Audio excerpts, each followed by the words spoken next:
Hello, Sean here. Welcome back to the Bond in Context series, where I'm taking you through the historical context of the James Bond movies. It's been a very long time since I picked up this series, but I do want to make some progress on it.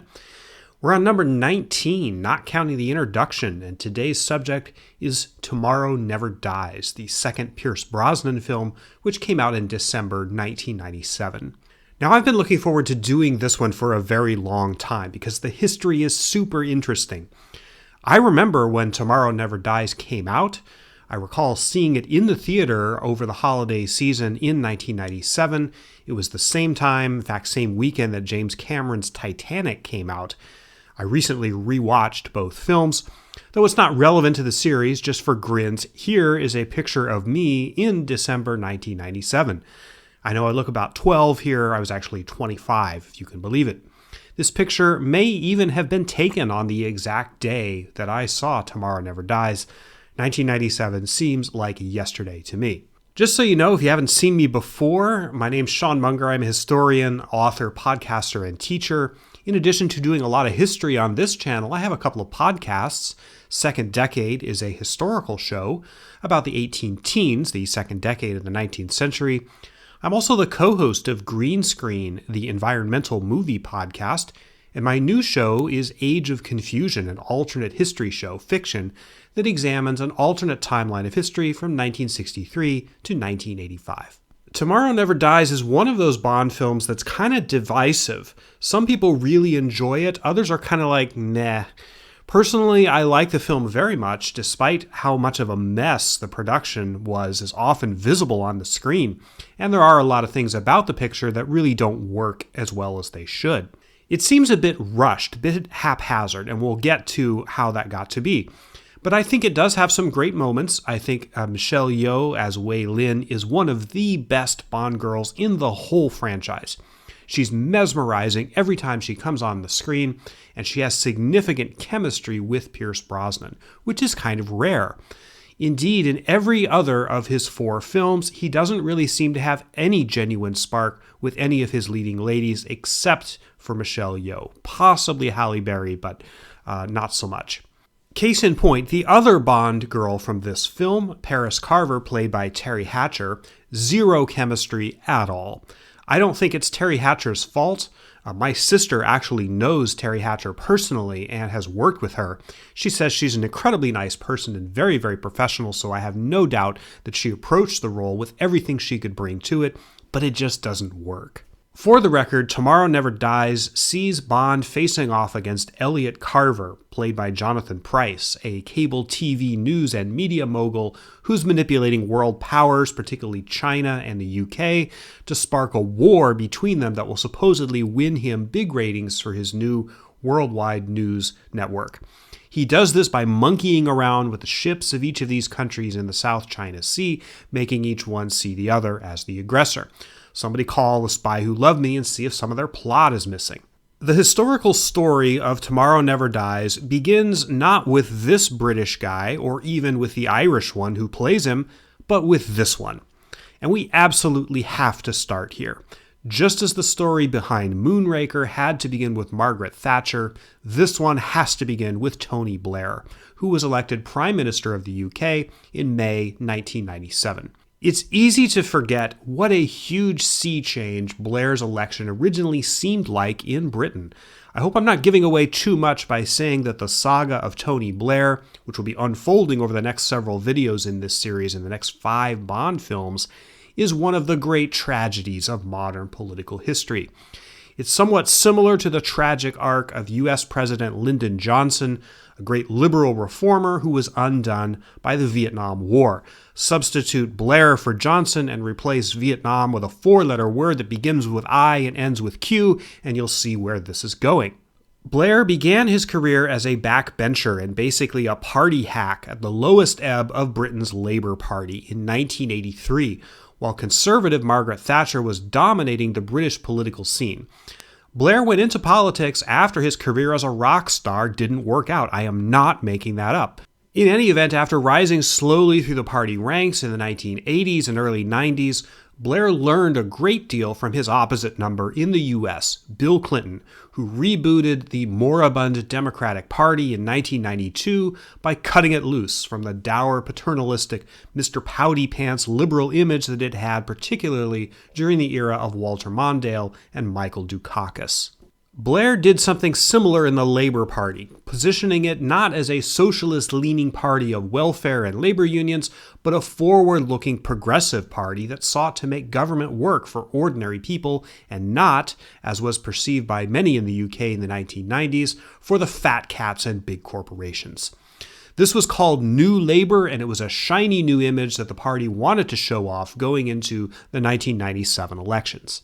Before that happened, though, there was a bit of political business that had to be taken care of. Let's go back to 1994. In May of that year, Blair was catapulted to the top of the party by the sudden death of the Labour Party leader, John Smith. Blair made a secret deal with another Labour MP, Gordon Brown, who had been Blair's political mentor in the 1980s. Although denied for years by both Blair and Brown, there is considerable evidence that the deal did exist, and it seems to have been that Brown, although he was more senior, would agree not to stand for the Labour Party leadership election to replace Smith, and instead let Tony Blair have it, in exchange for Blair agreeing, if he was elected Prime Minister, to leave office after 2 terms and position Brown as his successor. This deal is supposed to have been made at a restaurant called Granita, which used to be here, although there is a dispute about where the conversation happened. Possibly it was agreed upon elsewhere. Fast forward 3 years. It's 1997. Conservative leader John Major is flailing around at the bottom of the polls, extremely unpopular. Blair, with the New Labour message, is a fresh, young, dynamic candidate, and his campaign emphasizes things like fiscal responsibility and getting quote-unquote tough on crime. Those were also 2 Bill Clinton issues. Labour sweeps the election in early May. It is their biggest election ever, and the Tories' worst defeat since 1906. It is not stretching it at all to say that Tony Blair in 1997 was to the UK what John F. Kennedy seemed in the US upon his election, a bold, forward-looking leader promising major changes from a compassionate but politically pragmatic left-of-center foundation. Blair truly believed that government can and should be a force for direct good in the lives of the people. His early term emphasized education, economic responsibility, and dealing with problems like crime. Blair also had a view of foreign policy, one that would eventually prove his undoing. He felt that strong nations had a moral responsibility to intervene on the world stage for purely humanitarian reasons, such as to stop genocides, like the one Bill Clinton chose not to get involved in Rwanda. We talked about that one in the last video in this series. It certainly helped that Blair had a big ally in the British press. That was Rupert Murdoch, the Australian-born media mogul whose company owned the popular British newspaper The Sun, which endorsed Blair and heavily promoted him in the run-up to the election. The Sun was nearly bankrupt when Murdoch bought it in 1969.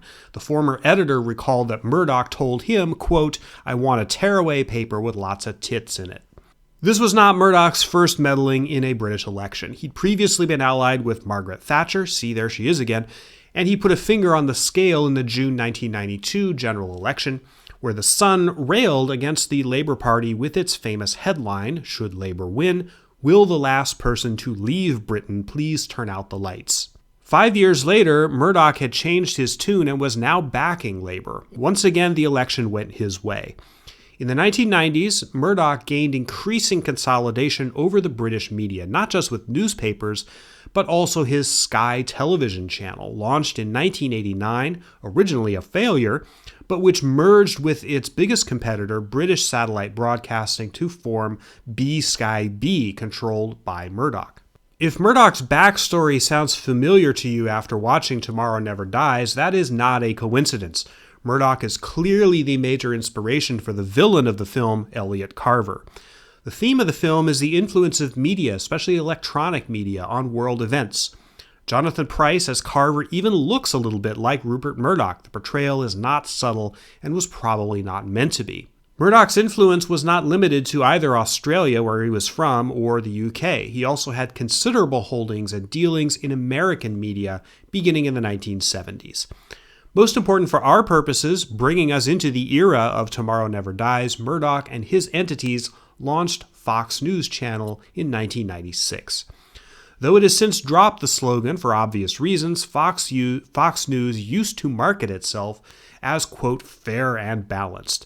Well, as we all know, it was not fair and balanced, but in fact heavily slanted toward the conservative side of the spectrum, essentially carving out a marketing niche for itself as the antidote for the persecution complex perceived among American conservatives that media was supposedly slanted to the left.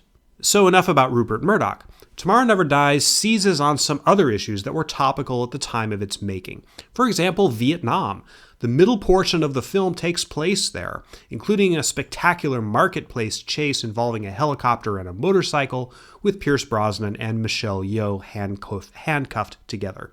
The mid-90s was the first time since the 60s that the word Vietnam referred in popular culture to anything other than the doomed war that the United States waged there until 1973. In 1995, urged on by politicians who were also Vietnam War veterans, such as John Kerry and John McCain, President Bill Clinton normalized diplomatic relations between the United States and the Communist Republic of Vietnam for the first time in 20 years. Vietnam experienced a boom of trade and tech deals in the latter half of the 90s thanks to this, and also became a significant tourist destination. The James Bond films have historically both driven and followed trends in Western visitation to exotic lands where they take place. Tomorrow Never Dies is Bond's first junket to Southeast Asia since Man with the Golden Gun in 1974. Note, however, that the Vietnam scenes were actually filmed in Thailand, including one of the self-same locations as Man with the Golden Gun. The picture was supposed to shoot in Vietnam, and the Vietnamese government in fact gave permission but then rescinded the visas at the last moment due to a dispute over the pyrotechnic equipment that the crew was going to bring into the country. China also gets some play in a Bond film, really for the first time in any sustained fashion. Brief references to Red China in Goldfinger and Diamonds Are Forever notwithstanding. Wei Lin is a Chinese intelligence officer. At one point, she tells Bond, "I don't even have a little red book."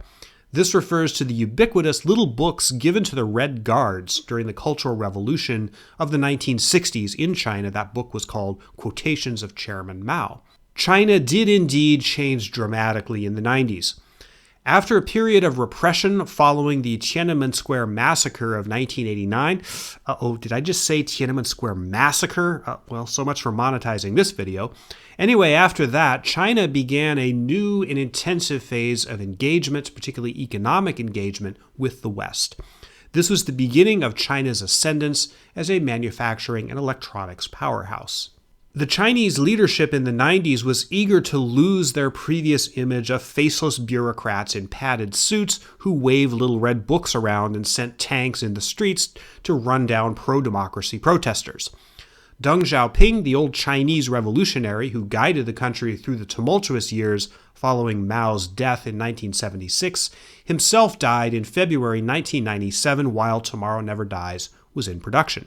Deng had quote-unquote retired as China's leader in 1992, succeeded by Jiang Zemin, but he still wielded huge influence until his death from lung disease. The narrative of China turning over a new leaf and becoming a friend to the West is pretty literally portrayed in Tomorrow Never Dies.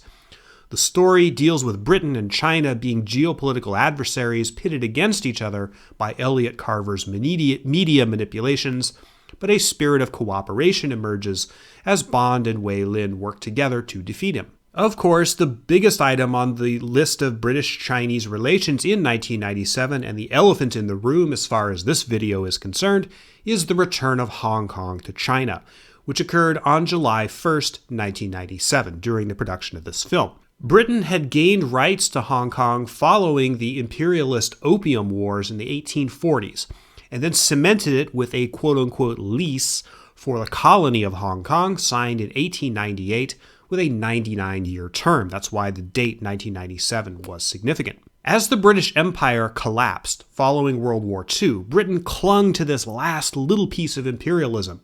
Though realistically, even such a staunch Cold Warrior as Margaret Thatcher, damn you, Maggie, why do you keep coming up? Anyway, even she knew that Britain was going to have to give it up gracefully. Agreements on how the handover would proceed were negotiated in the 80s, leading to the somewhat disingenuous promise by the Chinese that they would leave Hong Kong's capitalist system in place for 50 years following the handover, a promise which, as we've seen in recent years, was probably never intended to be honored. Originally, the plot and premise of Tomorrow Never Dies was supposed to center around the handover of Hong Kong to the Chinese. However, the word from the producers came too late that this premise could not be used. The film was due to be released in December 1997, which meant it had to be in production during the changeover, and if something happened in real life that derailed that, a terrorist attack or who knows what, they might not be able to release the film. It was safer to go with something else. So the screenwriters went back to the drawing board and came up with the Rupert Murdoch / Elliot Carver idea, but with some holdovers from the Hong Kong idea, specifically Wei Lin and the involvement of Chinese intelligence. This was one reason why the production was rushed. It was late getting started because of the script changes. Note, however, that the Hong Kong changeover became part of the backstory of the villain Silva in Skyfall in 2012. At midnight on June 30th, 1997, the Hong Kong flag was hauled down and the Chinese flag run up, and the carefully stage-managed ceremonies for the handover took place without incident. At the moment of the changeover, the population of the British Empire residing outside the UK itself instantly dropped by 99%. That's how big a piece Hong Kong was of the British Empire that remained by that time. Indeed, some historians, such as Piers Brendan in this quite interesting book, mark 1997 as the end of the British Empire for all time, a judgment you can't argue with historically. Note the date. Tomorrow Never Dies opened in December to middling to good reviews and respectable box office. Surprising considering its competition was James Cameron's Titanic, which was the most popular film of all time up until that point. As Bond pictures go, it's reasonably good, not the best of the franchise, but nowhere near the bottom. It's really hard to believe that it came out nearly 25 years ago, but here we are. The next film in this series will be The World Is Not Enough from 1999, which I will also be reviewing at some point on an episode of my podcast, Green Screen. So thank you very much for watching. Please like, subscribe, share, do all the stuff that you normally do for a video that you like, and I'll be back next week with another historical video. Hello, and thank you to all the new subscribers.